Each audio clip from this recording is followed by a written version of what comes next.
हाय, hello, नमस्कार. तर मैत्रिणींनो, माझ्या मुलींच्या शाळेमध्ये 26 जानेवारीनिमित्त कार्यक्रम होता. त्यांनी डान्सही घेतलेलं होतं आणि भाषणही घेतलेले होते. तर मला शाळेमध्ये जायचं होतं. तर माझ्याकडे पांढरी साडीही नव्हतीच आणि मला पांढरी साडीही नकोच होती. तर मी अशी ह्या लाईट फेंट कलरमध्ये ही साडी घेतलेली आहे. खूपच लाईट वेट ही साडी आहे. तर साडीची क्वालिटी बघा, पूर्ण स्टोन वर्कही आहे.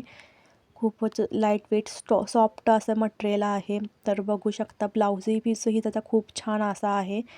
तर तुम्ही या साडीपासून ड्रेसही शिवू शकता किंवा तुमच्या मुलीसोबत असं मॅचिंगही करू शकता. तर कशी वाटली साडी कमेंट करून नक्की सांगा. आणि माझ्या व्हिडिओला क्लिअरिटी येत नाही, तर आम्ही कोकणामध्ये व शेतामध्येच राहतो. आजूबाजूला अशी बांबूची ते झाडे आहेत. तर त्याच्यामुळे आमच्या घरामध्ये अंधार असतो, कितीही दिवे लावा तर अंदाज राहतो. तर कसा वाटला माझा हा व्हिडिओ कमेंट करून नक्की सांगा. चॅनलवर नवीन असाल तर चॅनलला सबस्क्राईब करा आणि समजून घ्या की अंधार असल्यामुळे माझ्या व्हिडिओला क्लिअरिटी येत नाही. धन्यवाद.